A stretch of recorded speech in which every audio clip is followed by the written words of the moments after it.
Hello, my name is Oleg. I'm an executive chef at Vincentown Diner. Today I would like to show you a very interesting recipe called Chicken Napolitana over Creamy Polenta. We're going to serve it the family style, and so that means it's going to be one large platter so everybody can pass it around the table and everybody can have a piece. So we're going to start by making a polenta. For that, we're going to need some boiling chicken broth, which I already have going. It's going to save us some time. And we're going to need polenta. Polenta is a cornmeal. It can come coarse, it can come fine. I have a finer grind here.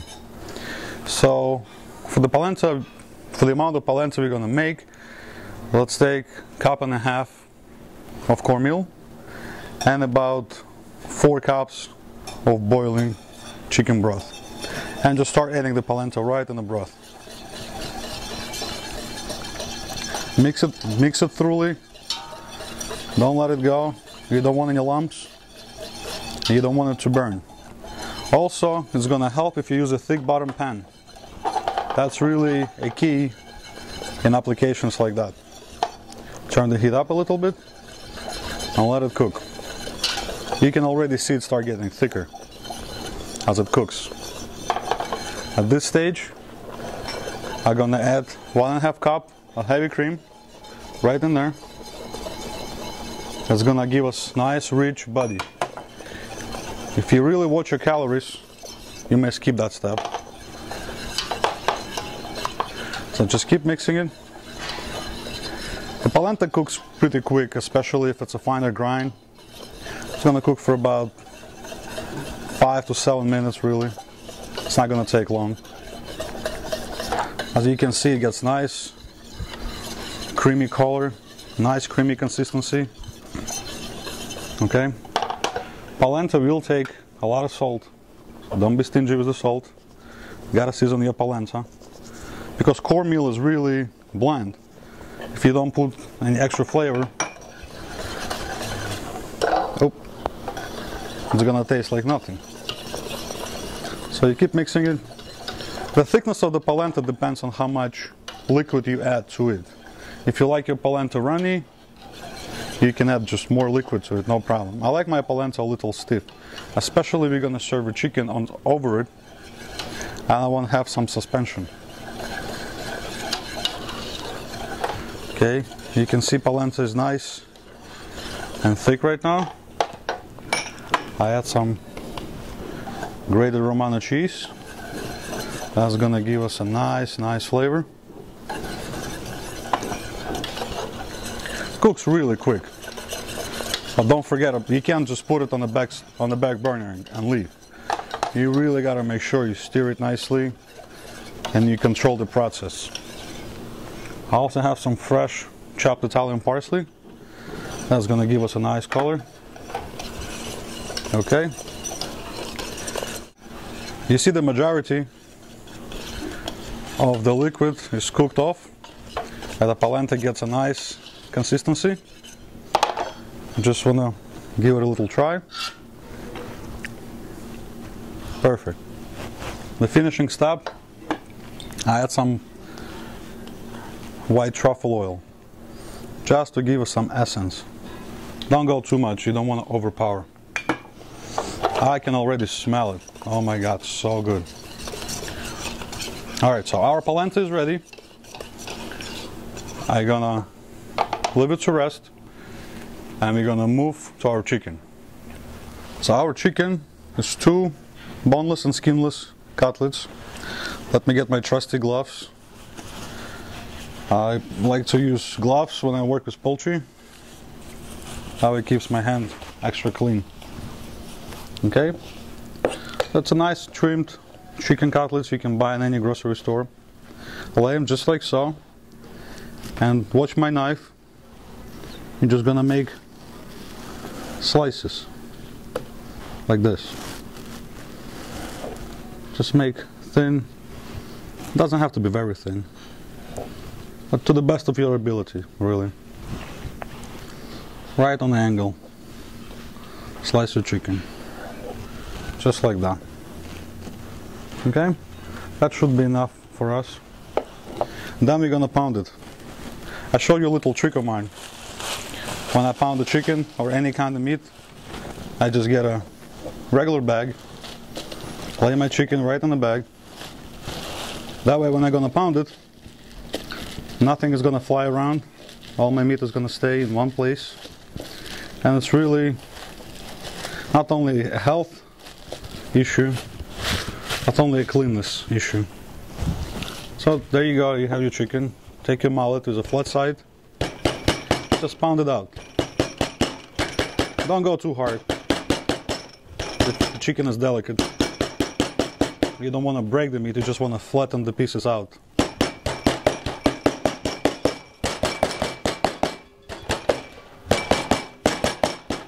That's a good time to make some noise, right? Don't do it at 11 o'clock at night. So our chicken is nice and pounded. Okay, you're gonna take it out of the bag, and then we're gonna saute the chicken and make our delicious sauce at the same time. So now it's time to sear our chickens and to make a sauce. You wanna adjust your heat to the medium. You don't want it too high. Okay, you need some olive oil. Of course, it's Italian, right? So you need olive oil. That's gonna be for our chicken. We're gonna drench each piece in flour. Make sure the pan is hot when you put the chicken in.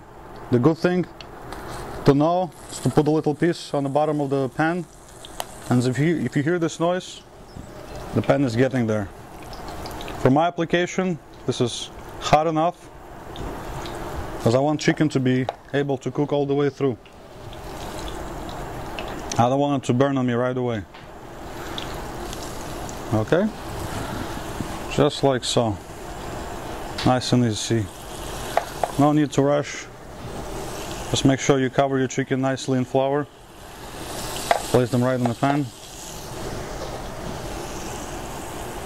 Okay? Very good. It's time to take the gloves off. See, my hands are nice and clean. Little salt. Very good. Now we're gonna start the sauce. We're gonna start with olive oil.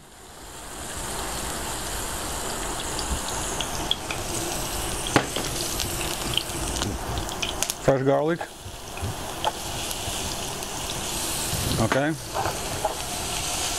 Beautiful smell, beautiful smell. Okay. Not a high heat really, because the garlic is going to burn. And then we're adding roughly 3 whole tomatoes, roughly sliced, chopped, I'm sorry. Lower the heat down and let it cook. Flip the chickens. Nice, very nice. Okay. Good.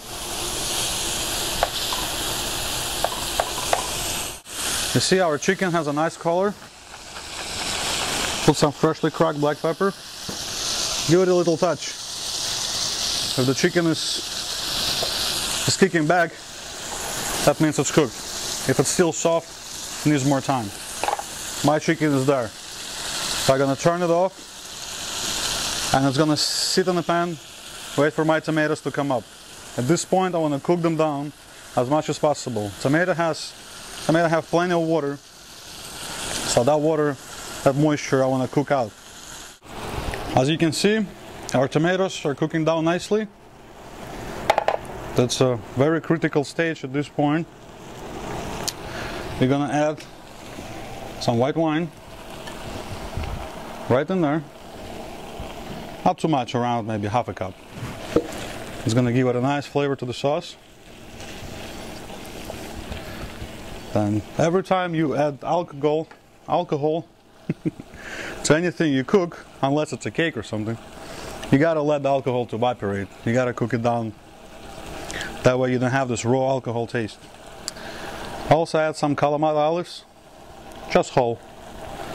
It's really rustic. It's going to be rustic presentation. It's going to be a rustic dish. It's going to be really cool. You don't need too many olives because they're very salty. It has a very good flavor. Okay. At this point, you can add your chicken right on top of the tomato.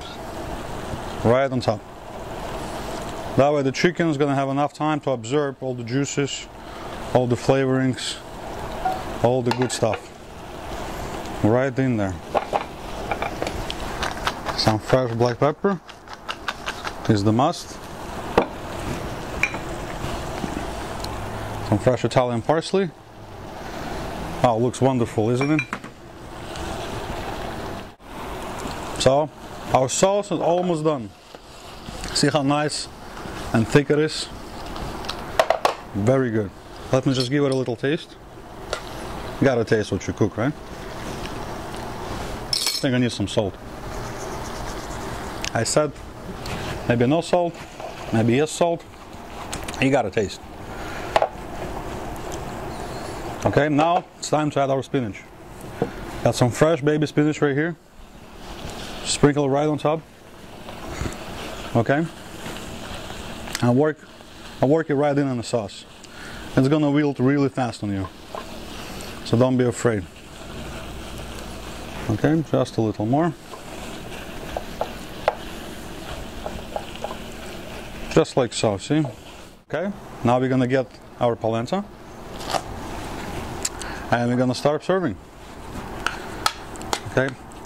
If your polenta gets a little thick after it sits for a while, you can add a little bit more chicken stock to it, or you can add more cream to it. It's not gonna hurt. Okay, just like so. Make a nice foundation right in the middle of the plate. Okay, and we're gonna start adding our chicken. You know, once again, no rush. Make sure it's all there. Right in the middle. Oh, if you could smell this. It's really nice, really nice. Okay.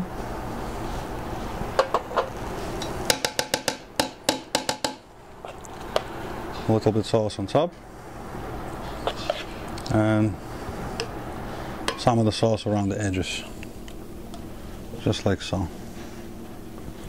Nice family style meal.